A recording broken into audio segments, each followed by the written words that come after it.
Le parc est riche en faune, en flore. On découvre de plus en plus qu'on a une histoire humaine importante, que 8 millions d'histoires jusqu'à l'époque des Ouesquerini.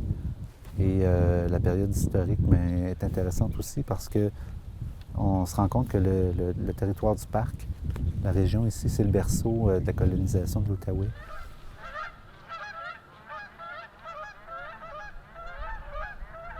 Le parc a été créé premièrement pour préserver un échantillon témoin de la région naturelle des Basses-Terres du Saint-Laurent, mais surtout parce que c'est un territoire qui est reconnu pour la grande la qualité des milieux humides. C'est un territoire de 28 km² environ, puis c'est 65 d'eau et de milieux humides. Donc c'est un archipel au cœur de la rivière Outaouais. Les milieux humides, autrefois, c'était une terre de Caïn, puis on drainait ça parce que ça nous empêchait de circuler, puis ça l'empêchait de faire de la culture, puis quelquefois ça sentait pas très bon, puis, mais là on se rend compte de l'importance que ces milieux-là jouent pour la planète.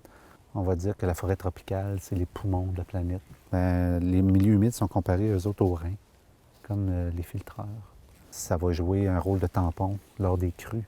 Quand on les élimine, les inondations, il faut que l'eau aille quelque part. Fait que c'est là qu'elle va causer des dommages. Elle va permettre aussi de filtrer les éléments polluants, souvent qui sont en excès dans l'eau, comme les phosphates, l'azote, puis même certains métaux comme le mercure, puis des métaux plus petits comme le scandium, cadmium, vont être absorbés par les plantes des milieux humides. Ça va favoriser aussi le dépôt des sédiments, parce que la rivière, comme la rivière des Outaouais, c'est une eau trouble, mais les milieux humides, en retenant le mouvement de l'eau, va favoriser la sédimentation, fait que souvent on va avoir des eaux plus claires. Ça prévient l'érosion. Fait que les vagues, avant d'aller frapper sur la rive, quand un marais ou un herbier flottant, ça va ralentir l'effet des vagues, puis ça va préserver ta berge. Puis ça a un rôle aussi important d'abri puis de lieu de reproduction pour un paquet d'espèces. Il y a plein d'espèces qui sont en danger ou à statut précaire. Puis il y a un paquet qui sont associés aux milieux humides parce que c'est les milieux qu'on a avec les forêts. C'est des milieux qu'on n'a pas pris soin. Là.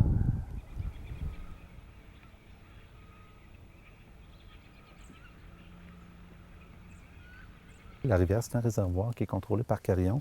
Le niveau d'eau ici a monté d'1,5 mètre avec le barrage. Les forêts qui étaient marécageuses sont devenues des marais. Le marais, c'est quand la végétation a toujours les pieds dans l'eau à tout moment de l'année, puis dans moins de 70 cm d'eau. Habituellement, on se rend jusqu'à la berge avec le marais. Au-delà de la berge, on a des endroits où il y a de l'eau seulement une partie de l'année. À la fin de l'été, ces milieux-là sont secs. C'est des milieux ici du débordement de la rivière ou encore de la fonte des neiges. Ça, c'est le marécage. La rivière, au printemps, va inonder les forêts ici autour. L'eau monte, passe par-dessus les marais, puis va inonder les forêts, puis les arbustés.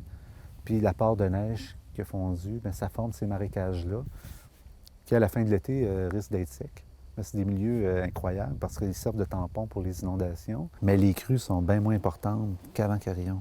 À Carillon, le niveau était 1,5 mètre plus bas, mais les crues montaient plus haut qu'aujourd'hui. C'était des méga crues, ça causait des catastrophes, c'était des gros problèmes pour les gens qui vivaient ici. Puis les périodes d'étiage, le contraire, quand l'eau baisse, ça baissait beaucoup plus bas qu'aujourd'hui.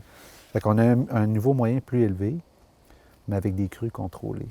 La rivière Outaouais, il y a une trentaine de barrages à partir du lac Témiscamingue jusqu'ici.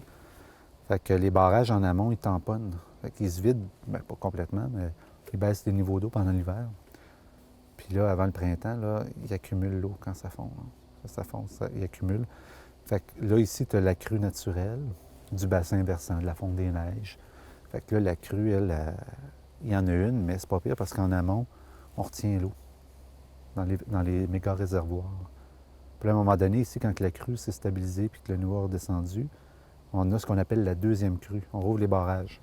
Fait que là, le niveau d'eau remonte encore. On a une deuxième crue.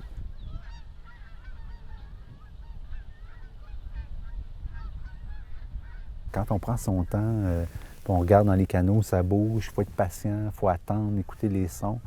On a l'impression, une fois, qu'il n'y a rien, mais c'est plein de faune. Si tu regardes la fleur d'eau, il y a des petites têtes de grenouilles, il y a des têtes de tortues qui sortent. Il y a des petites fleurs, quand tu prends la peine de regarder, là, que tu peux voir qui sont plus petites. Il y a des petites plantes carnivores. C'est vraiment C'est un beau milieu à explorer. Quand tu prends ton temps, là, tu fais des belles découvertes. Ce qu'il faut regarder, là, c'est tous les objets immergés, soit une hutte de remusqué, une butte de castor ou une ancienne souche. Puis là, quand on voit quelque chose de brillant, il faut porter attention. Ça peut être une tortue.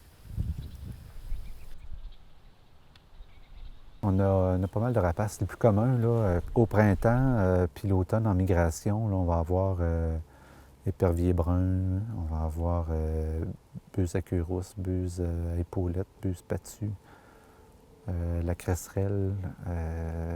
On a le pigargue à tête blanche. Au printemps particulièrement, on peut en compter plusieurs dizaines dans le parc. Là. En haut du marais, ce qu'on va voir le plus souvent, c'est ceux qui sont reconnus pour manger du poisson. Là. Les piscivores, on va voir les pigargues à tête blanche. On a l'aigle royal qu'on a eu un été de temps, puis le balbuzard pêcheur. Le territoire du parc est utilisé par les hérons comme territoire de chasse. Ils viennent s'alimenter ici. Le soir, ils retournent à la héronnière.